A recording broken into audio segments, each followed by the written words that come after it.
கொடி பறக்குது பார், செஞ்சேனை திரழுது பார், பொங்கிடும் செங்குருதி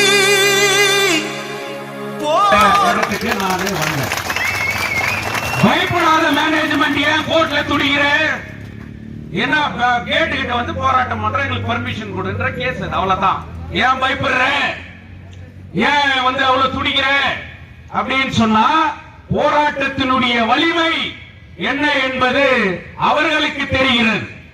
இன்னைக்கு ஏன் ஜோதி பாசு சண்டே பேசினவர் இது வரைக்கும் வரல அப்படின்னு சொல்லிட்டு உங்களுடைய ஒப்புதலோட தான் அன்னைக்கு சொன்னேன்.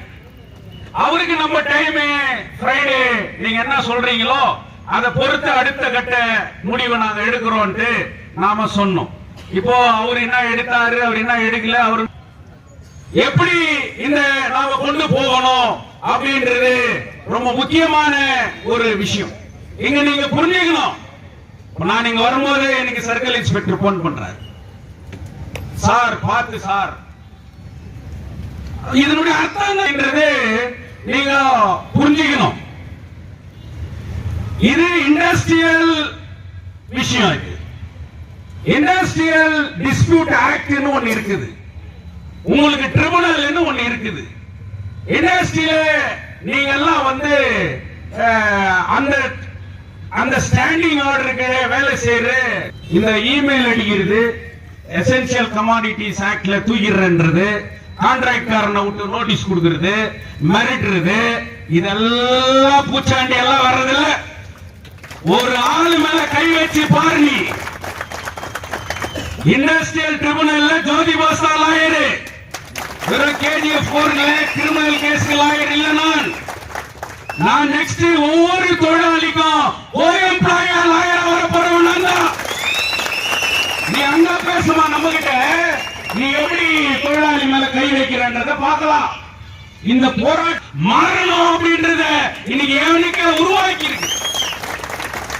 அதனால நீங்க இந்த மெடிக்கல் சென்டர்ல இருக்கக்கூடிய ஸ்டாஃப் வேற யாருமே கூட உங்களை ஒன்னும் பண்ண முடியாது. நீங்க அதை பத்தி கவலைப்பட வேண்டிய அவசியம் இல்லை.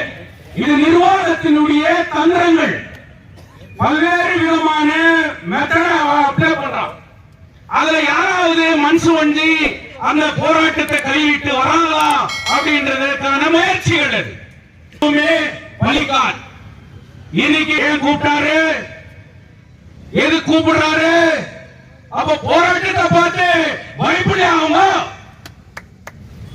இன்னைக்கு பேச்சுவார்த்தை நடத்துறதுக்கு கூப்பிட்டு இருக்காங்க, அப்ப அவங்க பயப்படலையா? இதுதான் ஃபர்ஸ்ட் டேல இருந்து சொல்றது. இன்னைக்கு நீ கூப்பிட்டு பேசுற, ஏதோ ஒரு அண்டர்ஸ்டாண்டிங் நீ கையெழுப்பமா எழுதி கொடுத்தேன்னு சொன்னா அதுதான் செல்லும். அன்னைக்கு வந்து மாண்புமிகு மந்திரி குமாரசாமி கொஞ்சம் எழுச்சி போங்கன்னு சொன்னாரு, அது செல்லுபடி ஆகாது. அது பொதுக்கூட்டத்தில் மேடையில ஒரு மந்திரி பேசுறது, எம்எல்ஏ வந்து எழுச்சி போங்க நாங்க பேசிக்கிறேன்னு சொல்றாங்களே, அது செல்லுபடி ஆகாது. ஒரு மந்திரி இவரு எம்பி வந்து நீங்க வாங்க எழுச்சி போங்கன்னு சொல்றாங்களே, அது வந்து செல்லுபடி ஆகாது. உங்க இன்னைக்கு HR EK ஒரு எம்ப்ளாயர் யூனியன் உட்கார்ந்து ஒரு அண்டர்ஸ்டாண்டிங்ல 2 லைன் வெள்ளை பேப்பர்ல எழுதினாவோ அதுதான் செல்லுபடி. ஏன்னா நீ நாளைக்கு காலையில மெடிக்கல் சென்டர் கிட்ட நீ போற, என்ன நடக்கும்? அவங்க பிஹேவியர் எப்படி இருக்கும், அவங்களுடைய டார்ச்சர் மெத்தடாலஜி எப்படி இருக்கும்? நாளைக்கு நீ கேட்டுக்கிட்ட போற, அவங்க சொல்றாங்கன்னு சொல்லிட்டு உன்னை உள்ள சேர்த்துறானா, உனக்கு வேலை இல்லைன்னு சொல்றான்னு வச்சுக்கோ, என்ன பண்ணுவேன்? அடுத்த கட்ட முயற்சி என்ன? ஒரு இண்டஸ்ட்ரியல் டிஸ்பியூட் ஆக்ட்ல section 22 clause D prohibition of strike அப்படின்ற ப்ரொவிஷன் இருக்குது. அது கான்ட்ராக்ட் எம்ப்ளாயினா இருக்கலாம், ரெகுலர் எம்ப்ளாயினா இருக்கலாம். அந்த ப்ரொவிஷன் என்ன சொல்லுதுன்னு சொன்னா, நீங்க டெமோக்ராட்டிக் மெத்தட்ல ட்ரேட் யூனியன் ஆக்ட் 18 பிரகாரம் 21 days பிஃபோர் நீ இண்டஸ்ட்ரியலுக்கு நீ அந்த மேனேஜ்மெண்ட்டுக்கு நீ நோட்டீஸ் கொடுக்கணும். அந்த நோட்டீஸ் வேலிட் நோட்டீஸா இருக்கணும். உங்களை அவங்களால ஒன்னும் பண்ண முடியாது. நீங்க உங்களை போராட்டத்தை தொடரலாம். அப்படி தொடர்ந்து போராட்டம் நடந்து நிற்கும் போது தொழிலாளர்கள் மீது எந்த விதமான நடவடிக்கையும் எடுக்க முடியாது அப்படின்னு சொல்றது அந்த சட்டம். நீ எப்படி ஆக்ஷன் எடுத்துருவ? போராட்டம் பிரேக் ஆயிடுச்சுன்னு வச்சுக்கோ, உன் மேல நடவடிக்கை எடுப்பான். அப்போ எந்தவித ஒப்புதல் இல்லாத நீ நாளைக்கு ஏஞ்சிக்கோ போய் பேசுறேன்னு ஏஞ்சி போயிட்டா நீ கொடுத்த நோட்டீஸ பிரேக் பண்ணிக்கிறது நீயே. அப்போ அவனால என்ன பண்ண முடியும்? அதனாலதான் தோழர்களே தொடர்ந்து ஒரு போராட்டத்துல இங்க உக்காந்துக்கிறீங்க. இப்படியே நாம நிரந்தரமா உக்காந்து இருக்கோமா? எனக்கு நம்பிக்கை இருக்குது, சாயந்தரத்துக்குள்ள உங்களுக்கு ஒரு சாதகமான நிலை உருவாகும், கண்டிப்பாக உருவாகும். இந்த ஊர்ல வெற்றி பெற்ற சகோதரி ரூபகலா சசிதர் இங்க நிர்வாகிகள் இல்ல. நான் வெத்தலைப்பாக்கு பூவு பழம் எல்லாத்தையும் எடுத்துன்னு வந்த சீர்வரிசையோட அர்த்தம் என்ன தெரியுமா? 5 மணிக்கு வந்து சொல்றேன், சொல்றேன். உங்க பேச்சுவார்த்தை பிரேக் ஆகக்கூடாது. அதனால இவரு தோழர் சிவகுமார் எங்க இந்திய கம்யூனிஸ்ட் கட்சியினுடைய தாலுகா செயலாளர். இந்த பந்தலுக்கு நான் வர்றதுக்கு காரணம் என்ன, நீங்க அழைச்சின்னு வந்தது காரணத்துல அவரும் ஒருத்தர். இன்னைக்கு இன்னொன்னு நான் சொல்றேன், இந்திய கம்யூனிஸ்ட் கட்சியினுடைய இளம் பாராளுமன்ற உறுப்பினர் தோழர் சந்தோஷ் குமார் அவர்கள் திங்கட்கிழமை ராஜ்நாத் சிங் எங்களிடம் பேச வேண்டும் என்று இந்திய கம்யூனிஸ்ட் கட்சி டெல்லியிலே இன்றைக்கு அவர்கிட்ட அப்பாயின்மெண்ட் வாங்கிட்டு இருக்கு. ஜோதி பாசு நீங்க கட்டின நானே தங்க சுரங்க தொழிலாளர்கள் என்னோடு வரவில்லை என்றாலும் ஒரு 20 இளைஞர்களை அழைத்துக் கொண்டு போய் ஜந்தர் மந்தர்ல பாராளுமன்றத்தின் முன்னால ஓட விட்டு போராட்டத்தை நடத்தியவன் என்பதற்கோ நான் இங்க சொல்ல கடமைப்பட்டிருக்கிறேன். இந்த தொழிலாளர்களுக்காக மீண்டும் ஜந்தர் மந்தரை நோக்குகின்ற ஒரு நிலை உருவாகும் என்பதை கூட நான் சொல்ல கடமைப்பட்டிருக்கின்றேன். பல்வேறு அரசியல் கட்சிகள் வந்து இருக்கிறது, பல்வேறு அமைப்புகள் உங்களுக்கு வந்து ஆதரவு கொடுக்கிறது. அவர்கள் எல்லாம் இந்த மண்ணினுடைய வாக்காளர்கள் தானே. இன்னைக்கு சும்மா ஒரு கணக்கு சொல்றேன், இங்க எத்தனை ஆயிரம் தொழிலாளர்கள் இருக்கிறீங்க? ஒரு 3000 பேர் இருப்பீங்களா? 3000 குடும்பங்கள் இருக்கிறதா? அவர்கள் மனைவி மாறவர் தாய் எல்லாம் அந்த குடும்பம் சேர்ந்தால் அவங்க கூட 2 பேர் கணக்கு பண்ணிக்கோ. எத்தனை பேர் இணைவார்கள் என்பதை எண்ணி பாருங்கள். இது ஒரு கணக்கு, இங்க உட்கார்ந்துக்கிறவங்களுடைய கணக்கு. இங்க வந்து உங்களை ஆதரிச்சு இருக்கக்கூடிய அனைத்து அரசியல் கட்சிகளும் அவங்க ஒரு 100 பேரை 200 பேரை கூட திரட்டின்னு வரட்டும். இந்த ஊர்ல 3000 ஆட்டோ இருக்குது, ஒரு 1000 ஆட்டோ இன்னைக்கு இந்த போராட்டத்திற்கு ஆதரவா வெளியே வரட்டும். தினப்பயணிகள் 10,000 15,000 பேர் சர்வசாதாரணமாக ஒன்று திரண்டு மிகப்பெரிய போராட்டத்தை ஆர்ப்பாட்டத்தையும் இந்த ஊரிலே நடத்தி காட்ட முடியுமா முடியாதா? அடுத்த கட்டம் இதெல்லாம் பந்தல் போட்டு இங்க உட்காந்துக்கிறாங்க, 1 மணி 1:30 மணி ஆனா சாப்பிடுறாங்க, வீட்டுக்கு போயிடுறாங்க. மேனேஜ்மெண்ட் இன்று மாலை தெரியும் அடுத்த கட்ட நடவடிக்கை என்ன என்பதையும் நீங்கள் புரிந்து கொள்வீர்கள். போராட்ட முறைகள் மாறும், போராட்ட விதங்கள் மாறும். மாறுகின்ற போதுதான் உங்களுக்கு ஒரு நிரந்தர தீர்வு கிடைக்க வேண்டும் என்று நான் சொல்ல கடமைப்பட்டிருக்கின்றேன். தயவு செய்து இது உங்களுடைய கூலி உயர்வு போராட்டம் என்று நீங்கள் நினைத்து விடாதீர்கள். தங்க வயலே புலி கஷ்டிக்குது. ஏன்னா இந்த ஊர்ல 10 வருஷம் பிஜேபியா இருந்த சம்பங்கி காலகட்டத்தில் கூட, அவங்க அம்மா இருந்த காலகட்டத்தில் கூட, அவங்க எம்எல்ஏவா இருந்த காலகட்டத்தில் இப்படிப்பட்ட போராட்டங்கள் நடக்கல. இப்ப இருக்கிற சகோதரி ரூபகலா அவர்கள் கடந்த 5 ஆண்டுகள்ல இப்படிப்பட்ட ஒரு போராட்டத்தை அந்த அம்மா பார்க்கல. ஆனா அவங்க அப்பா KH முனியப்பா பயங்கரமான போராட்டங்களை பார்த்தவர். இந்த அம்மா அவர்கிட்ட கேட்கணும், இப்படி உக்காந்துக்கிறாங்க, அடுத்து என்ன அவங்க இந்த KGF காரனுங்க எப்படி, இந்த மைன்ஸ் காரங்க எப்படி, அவங்க புள்ளிங்க எப்படி அப்படின்றதெல்லாம் நீ கேட்டு தெரிந்து கொள்ள வேண்டும். என் ஊர்கார எம்எல்ஏவா இருந்தா, என் லைன்கார எம்எல்ஏவா இருந்தா, என் ரத்த எம்எல்ஏவா இருந்தா அப்ளிகேஷன் கொடுத்துட்டு போட்டோ எடுத்து Facebookல மெசேஜ் போட்டு வீட்டுல தூங்கிட்டு போனா. சிஸ்டர் 5 o'clock வரைக்கும் உனக்கு டைம். நான் உன்னை அன்போட கேட்கிறேன், பாசத்தோட கேட்கிறேன். தாய் குலத்தை, பெண்களை மதிக்கின்ற ஒரு வளர்ப்பு வந்தவன் என்ற முறையில நான் சொல்றேன். 5 o'clock திருப்பி தான் இங்க வர்றேன். நான் ஏன் உங்களுடைய ஸ்டாண்ட் நீங்க டிசைட் பண்ணும். எங்களுடைய பிரதிநிதி நீங்க, எங்களுக்காக பேச வேண்டியவங்க நீங்க, எங்களுக்காக குரல் கொடுக்க வேண்டியவங்க நீங்க. உங்க தலைமையில 1 மணி நேரம் இங்கே ஆர்ப்பாட்டம் நடந்தால் என்ன நடக்கும் என்பதை நீங்கள் உணர வேண்டும். இது ஊர் 1000 ஏக்கர் வாங்கிக்கிறேன். கர்நாடகா அர்பன் டெவலப்மெண்ட் இண்டஸ்ட்ரியல் இடம் ಬೌನ್ಸಿಂಗ್ போட்டுக்கிறேன்.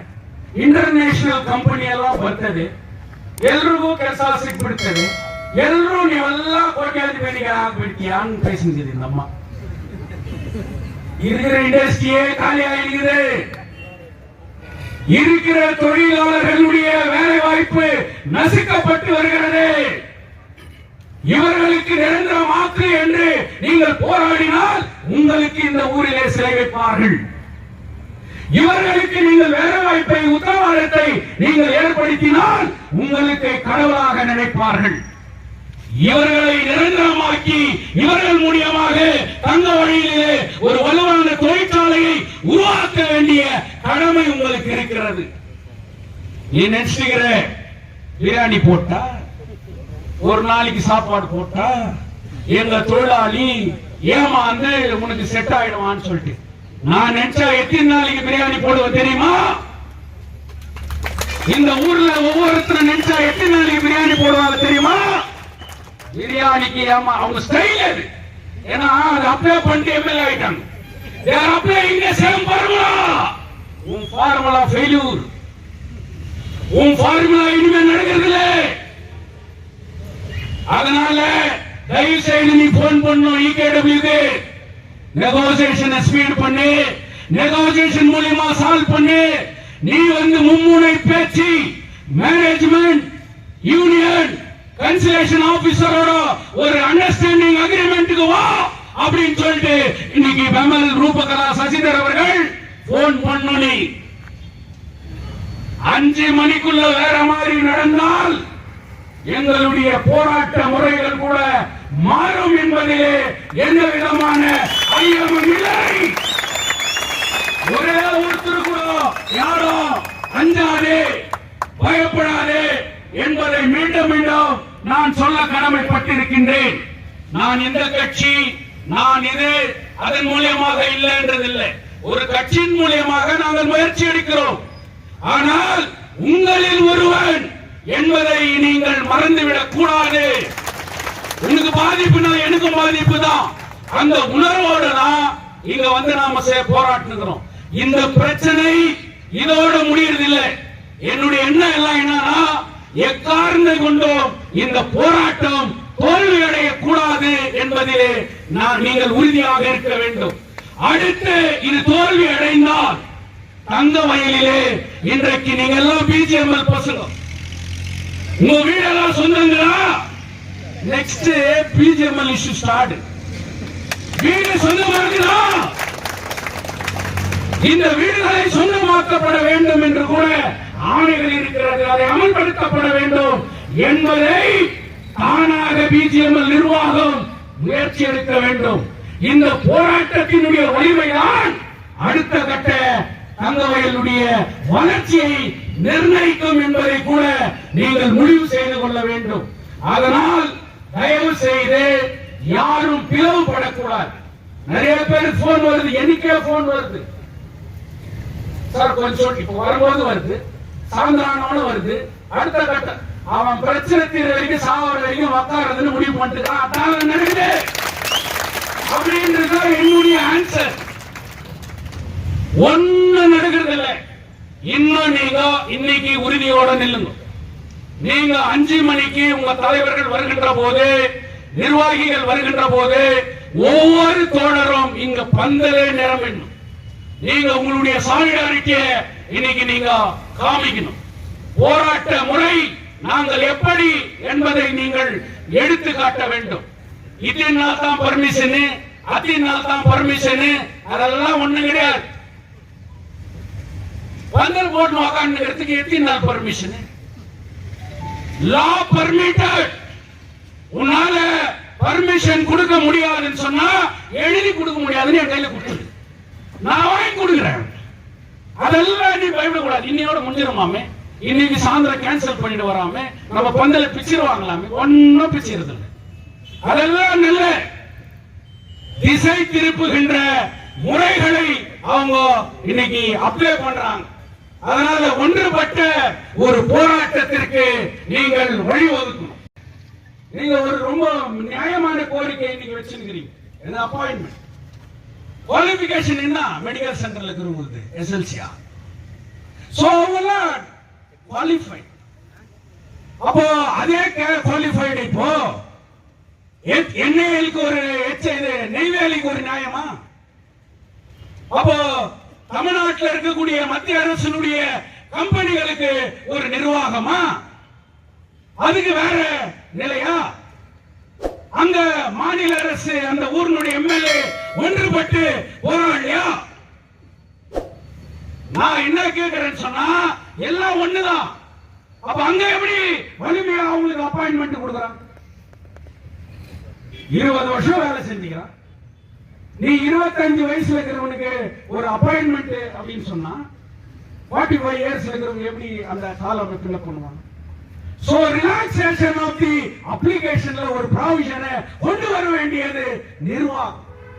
அதுக்கு மினிஸ்டர் பாரு, ராஜ்நாத் சிங் கிட்ட பேசலாம். அது போர்டு மீட்டிங்ல டிசிஷன் எடுக்கணும். எல்லாம் கரெக்ட். ஒரு கம்பெனியினுடைய MD what is the duty? உன்னுடைய கடமைகள் என்ன? மேனேஜிங் டைரக்டர்னா உட்காந்து யாருன்னா அப்ளிகேஷன் எடுத்து வந்து கொடுத்தாங்க, அதை வாங்கி ஒரு போட்டோ எடுத்துக்கின்னு ராஜ்நாத் சிங் தான் பார்க்கணும். நான் என் கையில் ஆவாதவன், நான் எல்லாம் அவங்க தான் சொல்லிட்டு சொல்லு உட்கார்றதுக்கு ஒரு மேனேஜிங் டைரக்டரா? உன்னுடைய வேலை முறை என்ன? இந்த வெமல்ல ஒவ்வொரு என்னென்ன நடந்து இருக்குது எல்லாத்தையும் பேசி தீர்க்க வேண்டிய ஒரு கடமை அது சிஎம்டிக்கு இருக்குது.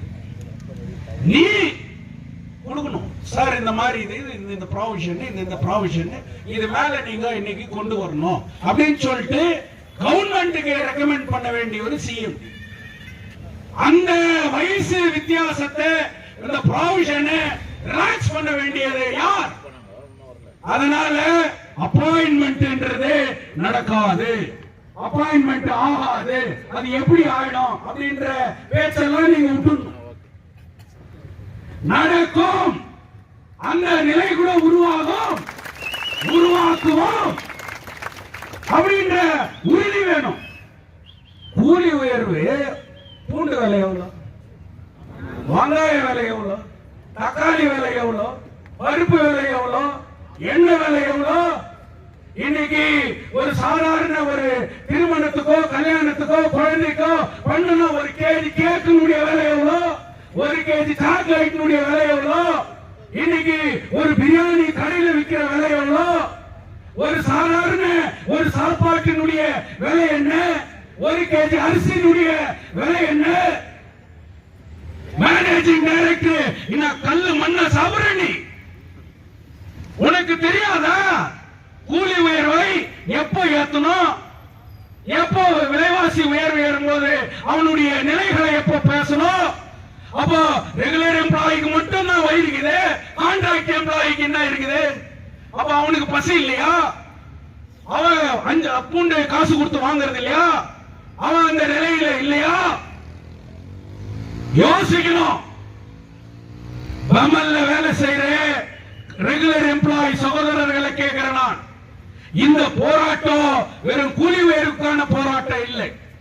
இந்த தங்க வயலுடைய எதிர்காலம் உன் தம்பி, உன் தங்கச்சி, உன் அண்ணன், உன் பாட்டு, உன் குடும்பம், அடுத்த தலைமுறைக்கு நீ வழிவகுக்கிறதா இருந்தா ஒரு நாள் வேலையை விட்டு வந்து இவங்களோட உட்கார். இந்த ஊரு, இந்த மண்ணு என் ரத்தம் நினைச்சுனா நீ அந்த முடிவை எடு. ஒரு நாள் என்டையர் பெமல் பிஎம்ஏ நான் ரிக்வெஸ்ட் பண்றேன். இப்படி நீ பண்ணனா அடுத்த கட்ட போராட்டம் இந்திய கம்யூனிஸ்ட் கட்சிது பிஎம்ஏ அலுவலகத்தை முற்றுகையிடுகின்ற போராட்டத்தை நான் எடுத்து காட்டுறேன். என்ன கைது பண்ணி நீ பார்க்கலாம். தொழிலாளர் இங்கே உட்காரு. பிஎம்ஏ ஆபீஸ் முற்றுகை பண்றேன். தொழிலாளி வர்க்கம் ஒன்றுபட்டு நிக்கணும். நீ பிளவுபடுறதுனாலதான் இன்னைக்கு அவங்களுக்கு இந்த மாதிரி கேடுகட்ட நிலைமைகள் இந்த நிர்வாகம் முயற்சி செய்கிறது. அதனால நான் கேட்கிறேன் சகோதரர் மல்லேஷ் பாபு, ಮೊದಲ ನಾಳಿಂದ ನೀವು ಒಂದು ಪೇಸಿದ್ರೆ ನೀವು ಫಸ್ಟ್ ಹೋಗಿ ನೀವು ಕೆಲಸ ಪ್ರಾರಂಭ ಮಾಡಿ ಅವರು ಮಾತಾಡ್ತಾರೆ. நான் எம்பி ஆயிருந்தா என்ன தெரியுமா ஆயிருக்கும்? எம்பினா என்னன்னு தெரியாதவர் எம்பி. அந்த போஸ்டுடைய வேல்யூ தெரியாதவர் எம்பி. முட்டி போனா எதிரில CMD. That is the power. That is the power. Constitutional power. நீ நினைச்சா நீ இந்த 7 தொகுதி 8 தொகுதி நீ ஒரு 10 லட்சம் மக்களுடைய பிரதிநிதி. ஆஃப்டர் ஒரு கவர்மெண்ட் சர்வெண்ட், ஒரு சிஎம்டி. அவர் வந்து நம்ம ஒரு எம்எல்ஏ லெட்டர் எழுதிட்டு பார்த்துனே எப்போ கூடுவாங்க, இன்னைக்கு கூடுவாங்க, ஸ்கூல்ல டீச்சர் எப்போ கூடுவாங்க, ஹெட்மிஸ்டர்ஸ் எப்போ நம்மள உள்ள கூடுவாங்க அப்படின்னு சொல்லிட்டு வெயிட் பண்ணுது. கேவலமா இல்ல? புரட்சிகர பூமி சிட்டிக்கு போட்டு MD mining MD KV Subramaniam இன்னைக்கு அசைக்க முடியாத அன்னைக்கு மேனேஜிங் டைரக்டரா இருந்த பிஜிஎம்எல் ஆட்டி படைத்த கேவி சுப்பிரமணியத்தை அசைக்க முடியாத காலகட்டத்தில் என்னுடைய தொழிற்சங்க தலைவர்கள் சிட்டிக்கு போட்டு கூப்பிட்டா கேவி சுப்பிரமணியத்தை பயந்து ஓடினார்கள். இது தங்க வயலுடைய வரலாறு. லெட்டர் எழுதிட்டு நம்மளுக்கு கேவலம். இந்த நம்ம ஊரு நம்ம மக்கள் சொல்றதுக்கு, நம்ம எம்எல்ஏ சொல்றதுக்கு நம்மளுக்கு கேவலம். லெட்டர் எழுதிட்டு வெயிட் பண்ணுது. 8 மணிக்கு நீ வா. மேடம் நான் மறக்கல. நீ என்ன சொன்ன? நான் ஒண்டியா போய் பேச மாட்டேன். நீங்க 5 பேர் எங்களோட வரணும். 5 பேரோட வரலன்னு சொன்னா அவன் கூப்பிடலன்னா நான் போக மாட்டேன். 5 மெம்பர்ஸ் யாருன்னு நீங்க டிசைட் பண்ணிடுவாங்க. அந்த 5 பேரோட தான் நான் போவேன். வாக்கு மீறினது யார் மேடம்? 5 பேரோட வரேன்னு சொன்ன நீ ஏன் போன தனியா? 5 பேர் வரேன்னு சொல்லிட்டு யூ ரெஃப்யூஸ். ஏன் பண்ணல? அப்ப நீ என்ன டீல் ஆனன்னு கேக்குறேன். எனக்கு எதுவும் கிடையாது. நீ என்ன பண்ண அம்மால எனக்கு நான் பயப்படுறவன் கிடையாது. பயப்பட வேண்டிய அவசியம் கிடையாது. நான் யாருக்கும் எதுவும் கிடையாது. நீ என்ன டீல் ஆன? நீ வந்த பிறகு எங்க ஆளுங்க போய் உன்னை வீட்டுல பாக்கணுமா? என்ன ஆச்சு? நீ என்ன ஆன்சர் பண்ண? யோசனை பண்ணி பார். தினப்பயணிகளே, என் சகோதரனே, நம் ரத்தம் அலைகழிக்கப்படுகிறது. நம் உறவு தூக்கி எறியப்படுகிறது. நம்மை இன்றைக்கு பந்தாடுகிறார்கள். ஆயிரக்கணக்கான தினப்பயணிகளே, என் சகோதரனே, என் ரத்தமே துடிக்கவில்லையா உனக்கு? நம்மை அவமானப்படுத்துகிறார்களே, ஏன் நீ வந்து ஆதரிக்கல? ஏன் நீ புறக்கணிக்கிற? நாளைக்கு ட்ரெயின் நிறுத்திடறான்பா. உன் நிலைமை நாளைக்கு ட்ரெயின் நிறுத்திடுறான். நீ பெங்களூருக்கு எப்படி போவ? நீ மட்டும் எப்படி போய் வேலை செய்வ? அப்ப கேட்கறது இவங்க ட்ரெயின் நிறுத்திட்டான். தங்க வயலில் தலைவர்கள் இல்லையா? தங்க வயல் மக்கள் ஒன்றுபடவில்லையா? தினப்பயணிகளுக்காக குரல் கொடுக்க வேண்டாமா? இங்க செத்து இருக்கிறான், இப்ப நீ குரல் கொடுக்க வேண்டாமா? நீ வேண்டாமா? என்ன நினைச்சுக்க, நான் ஒண்ணு ஓட்டுக்கு வந்து பிச்சை எடுக்க வேண்டிய அவசியம் எனக்கு இல்லை. நான் உங்களை விஷயத்த சொல்றேன். நம்ம ஊரு, நம்ம மண்ணு, இதுதான் என் ஸ்டாண்டு. ஏன் ஏன் தினப்பயணிகளே நிலை எழுதிருப்பார்கள். வீடுக்கு இது மைன்ஸ்ல 9:30 மணி ட்ரெயின், 8:30 மணி ட்ரெயின், 10:30 மணி ட்ரெயின், 11:30 மணி ட்ரெயின். சாம்பியன் ஸ்டேஷன் இறங்கணும்னா பக்கத்துல வீடு இருக்குது, சொகுசா தூங்கிட்டு எர்லி மார்னிங் போயிடலாம் நீ நினைக்கிற. வீடே உனக்கு இல்ல. அப்படிப்பட்ட ஒரு நிலையை பண்ண போறான் சசிரஞ்சன். நெக்ஸ்ட் அதான் அந்த ஒரு நிலைமை ஏற்பட்டால், இன்னைக்கு நீ பிளவுபட்டால், நாளைக்கு தங்க சுரங்கத்தில் இருக்கக்கூடிய வீடுங்க மேல சென்சஸ் எடுத்துக்கிறான். தெரியுமா உனக்கு? யாரு 2 வீடு கட்டினுக்கிறான், யாரு எக்ஸ்ட்ரா கட்டினுக்கிறான், எல்லாம் போட்டு கொடுக்கறதெல்லாம் நம்மள்தான். கேஜிஎஃப்ல எத்தனை ஏஜென்ட் தான் தெரியுமா? டெய்லி கணக்கு கொடுக்குறான். இந்த லைன்ல இவன் வீடு கட்டுறான், இந்த லைன்ல இவன் வீடு கட்டுறான். டெய்லி கம்ப்யூட்டர்ல ஃபீட் ஆயிடுமா? அடுத்த கட்ட நடவடிக்கை பிஜிஎம்எல் நிர்வாகம் எடுக்க போகிறது. அன்ஆத்தரைஸ்டு வீலிய காலி பண்ணுன்னு சொல்லி அன்னைக்கு டெய்லி டிராவலருக்கு நோட்டீஸ் வராதா? அப்ப நீ போராட வெளியே வர மாட்டியா? மண்ணின் மைந்தர்களே எங்கே போனீர்கள் இருக்கப்ப அப்ப அந்த பிரச்சனை வராதா? அதனால தினப்பயணிகள் உனக்கு கோச்சிக்கூடாது. நான் உணர்ச்சிக்காக, உனக்கு உணர்வு வரணுன்றதுக்காக, உனக்கு ரோஷம் வரணுன்றதுக்காக என் சகோதரன் இங்கு அலைகழிக்கப்படுகிறானே அவனுக்காக குரல் கொடுக்கவா அப்படின்றதுக்காக நான் இப்படி எல்லாம் பேசுறேன். உனக்கு கூட நான் தான் குரல் கொடுப்பேன். உனக்கு கூட நான் தான் தண்டவாளத்தில் படுத்து போராட்டம் பண்ணுவேன். தயவு செய்து ஒன்றுபட்டு நில்லுங்கள். சினிமா டைலாக் மாதிரி வீரசாரமா பேசி கை தட்டின்னு போயின்றதுக்காக நான் வரல. எனக்கு தெளிவா தெரியுது அடுத்த கட்டங்கள் நம்மளுடைய நிலை என்ன, ஏதாவது நடவடிக்கைகள் நம் மீது பாய போகிறது. நாம் பிளவுபட்டால், இந்த ஊர் 2 பட்டால் நம்மளுடைய நிலைகள் என்ன என்பதை நான் எடுத்து சொல்வதற்காகவும், நம்மளுடைய போராட்டங்கள் பிளவுபடக்கூடாது என்பதற்காக தான் இவ்வளவு விஷயத்தையும் நான் சொல்றேன். நாளைக்கு சண்டே, இன்னைக்கு 5 மணிக்கு பாசிட்டிவ் ரிசல்ட்டோ ஃபேவரபிள் ரிசல்ட் கேரண்டி வர்றது உண்மை. அடுத்த கட்ட போராட்டம் நாளைக்கு ஒன்றுபட்டு இங்கே போராட்டம் தொடருமே. ஆனால் தினப்பயணிகள் அனைத்து சகோதரர்களும் நீங்கள் இந்த பந்தலிலே திரண்டு இவர்களுக்கு ஆதரவு கொடுக்க வேண்டும் என்பதுதான் என்னுடைய பணிவான வேண்டுகோள். அதனால நீங்க யாருமே கேஸ் ஒரு பக்கம் கோர்ட்ல இருக்குது, ஹை கோர்ட்ல இந்த அப்சர்வ் பண்ணிட்டு, கோர்ட்ல இது இப்படி பண்ணிட்டு அப்படின்றத பத்தி எல்லாம் நீங்க சஞ்சலம் ஆகக்கூடாது. நீங்க ஒரு கேஸ் போடுறீங்க கோர்ட்ல, கோர்ட்ன்றது என்ன? கோர்ட் தான் ஃபைனல் அத்தாரிட்டி எல்லாம் ஒண்ணும் கிடையாது. இம்ப்ளிமெண்ட் பண்றது கவர்மெண்ட். கவர்மெண்ட் யாரு? நம்ம. கவர்மெண்ட்டுக்கு பிரஷர் கொடுக்க வேண்டிய யாரு? நம்மள தேர்ந்தெடுக்கப்பட்ட பிரதிநிதி. கோர்ட் என்ன பண்ண? கோர்ட் தீர்ப்பு கொடுக்குது, அதை அமல்படுத்துறது யார்? அதனால கோர்ட் சொல்லிச்சுன்னு மட்டும் நம்ம உட்கார கூடாது. போராட்டத்தின் மூலியமாக தான் இன்னைக்கு ரெட் கொடி இங்க கட்டுக்கிறீங்க. இந்த கொடி எப்படி வந்துச்சு தெரியுமா உங்களுக்கு? நான் செங்கோடி அப்படின்னு நான் பேசினுக்கிறேன். 1882 சிமெண்ட் தொழிலாளர்கள் சிகாகோ அமெரிக்காவில் சிமெண்ட் தொழிலாளர்கள் 24 மணி நேரம், 32 மணி நேரம், 48 மணி நேரம் தொடர்ந்து வேலை செய்ய வேண்டும்.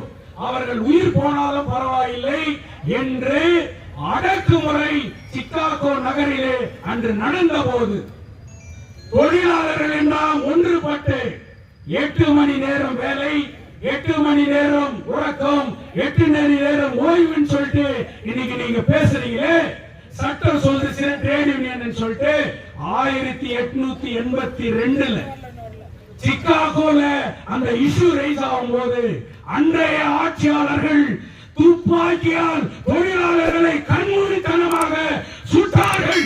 அவர்களுடைய அந்த வெள்ளை நிறை சட்டைகள் அவர்கள் ரத்தத்தால் அது தோய்க்கு எடுக்கப்பட்டது. அது சிகப்பு நிறமாக மாறியது. அந்த சிகப்பு தான் இந்த கொடி. அது தொழிலாளர்களுடைய போராட்டத்திலே ரத்தம் சிந்திய அந்த ரத்தம் தான் இந்த கொடி. அதனாலதான் நான் சொல்றேன், உலகத்துக்கே ஆட்டம் காமிச்சிய செங்கொடி இங்க இருக்குது. இந்த உள்ளூருக்கு ஆட்டம் காட்டாத போயிடும். பாபா சாஹேப் அம்பேத்கர் இங்கே படமாக இருக்கிறார். அவர் தான் பெரிய பாதுகாப்பு. உங்களுக்கு டச் பண்ணாததுக்கு காரணமே பாபா சாஹேப் அம்பேத்கர் அவர்களுடைய படம் இங்கே இருப்பது. அவரே இங்கே நிழலுருவமாக இங்கே இருக்கிறார் என்கின்ற ஒரு மிகப்பெரிய பாதுகாப்பு இருக்கிறது. அதனால தங்கவயல்ல இருக்கக்கூடிய எல்லா அரசியல் கட்சிக்கும் ஒரு பொதுவான வேண்டுகோளை நான் கொடுக்கிறேன். இந்த தொழிலாளர்களுடைய போராட்டம் ஏதோ வந்தோம் ஆதரிச்சோம் நாம போனோன்றது இல்லை. இவங்க ஒரு சாலிடாரிட்டி கமிட்டியை உருவாக்கி இருக்கிறாங்க. இந்த போராட்டம் எந்த விதத்திலையும் தோல்வி காணக்கூடாது என்பதில் ஒவ்வொருத்தரும் நாம உறுதியா இருக்கணும். இந்த போராட்டத்திற்கு தங்கவயலிலே மிகப்பெரிய ஆதரவு அலையை நாம உருவாக்கணும். வீடு வீடா தாய்மார்கள் எல்லாம் ஒன்றுபட்டு இன்னைக்கு தெருவுக்கு வந்தா எல்லாருக்கும் வெத்தலை பாக்கு பூ கொடுத்தவங்களுடைய நிலைமை, எல்லாருக்கும் கொடுத்து கூப்பிட்டு நானும் அப்படின்னு சொன்னவங்களுடைய நிலைமை, அவங்க கூட வந்து உட்காந்துறாங்க. அதனால இப்ப கூட அதை நான் ரொம்ப பெருசா பண்ண தான் வந்தேன். அதை நான் அப்புறம் பண்றேன். அதனால உங்களுடைய அவங்களுக்கு மனசு இருந்தா உண்மையாவே யோசனை பண்ணுங்க. நீ எங்க பிறந்த, எங்க வளர்ந்த, எங்க ஆளான, இன்னைக்கு ஒரு அந்தஸ்து எம்எல்ஏ என்ற அந்தஸ்து சட்டமன்றத்தில் நான் அப்படின்னு சொல்லிட்டு கௌரவமா உள்ள போய் உக்காடுறீங்கன்னு சொன்னா என் மண் வாக்களித்த வாக்கால் தான் உனக்கு அந்த அந்தஸ்து. என் மண்ணில பிறந்த ரத்தம் இங்க துடிக்குது. நீ கார்ல போய் நிக்கிற கேஜிஎஃப், நான் வரும்போது கூட எதிரில் போய் நிக்கிற. ஓ, காரை விட்டு இறங்குற நிலைமை வருது. நீ பந்தலுக்கு வர்ற நிலைமையும் வருது. நீ தெருவுல வந்து என் கூட உக்கார நிலைமையும் வருது. பயப்படுற ஆள் கிடையாது. இவங்களை நீ ஷேக் பண்ண முடியாது. இவங்களை நீ வேற ஒருத்தருக்கு போன் பண்ணி டிஸ்டர்ப் பண்ண முடியாது. எல்லாருக்கும் ஒரே சட்டம் தான், எல்லாருக்கும் ஒரே அஃபென்ஸ் தான், எல்லாருக்கும் அதே பெயில் தான். அதனால யாரும் ஒன்னும் பண்ண முடியாது. அதனால நீங்க இங்க தாய் குலம் உட்காந்துக்குது, உன் மனசு உருகணும். அதனால இதுக்கு தீர்வு 5 மணிக்குள்ள கிடைக்கணும். அங்க பேச்சுவார்த்தை வெற்றிகரமாக முடியணும் அப்படின்ற வாழ்த்தி, அது முடியும் என்கின்ற நம்பிக்கை எனக்கு இருக்கிறது. அவங்க முடியலன்னா அவங்களுக்கு 3 மணிக்கு கோர்ட்ல என்ன பிரஷர் பண்ணணும்ன்றது எனக்கு இருக்குது. அந்த வேலையை கூட நான் கண்டிப்பா செய்வேன்.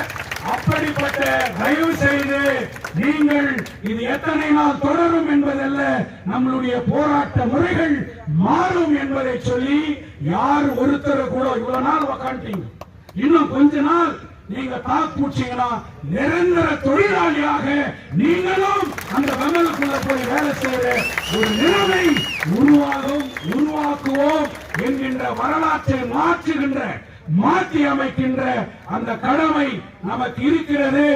எந்த நேரத்திலும் நான் உங்களோடு இருப்பேன். இங்க நான் வரலன்றதெல்லாம் இல்லை, உங்களோடு இருப்பேன்.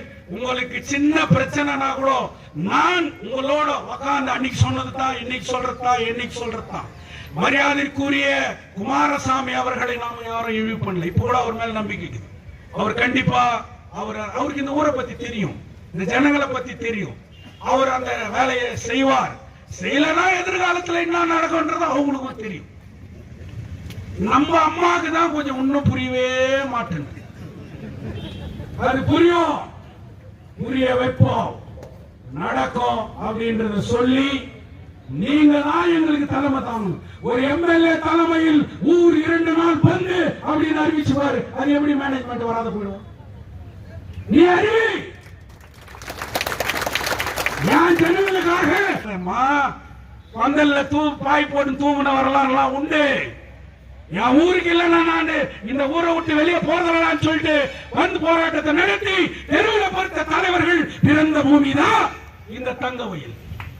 அதனால நீ அறிவிச்சு காமி, நீ தான் எங்களுக்கு போராட்டத்துக்கு லீடரு. உன்னை விடுறதில்ல, நீ ஓட முடியாது. நீ அங்கனா ஓடு, யூ ஆர் மை லீடர். நீ ப்ரொடெஸ்டுக்கு நீ தான் தலைவர், நீ தான் கேப்டன். உன்னை இட்டு வந்து நிக்க வைக்கிறது கேரண்டி. யாரு இல்ல, நான் விடுறதில்ல உன்னை. நீ தான் இல்லனா நீயே வர வரைக்கும் விடவே மாட்டேன். நான் பேசினே வேற பேசு. அதனால அந்த நிலையை உருவாக்காதே என்று சொல்லி இந்த போராட்டம் வெற்றி பெற வேண்டும். இவர்கள் பிச்சை கேட்கவில்லை, அவர்கள் உரிமையை கேட்கிறார்கள். அந்த உரிமையை கொடுக்க வேண்டியது உன் கடமை என்று சொல்லி இன்குலாப் ஜிந்தாபாத்.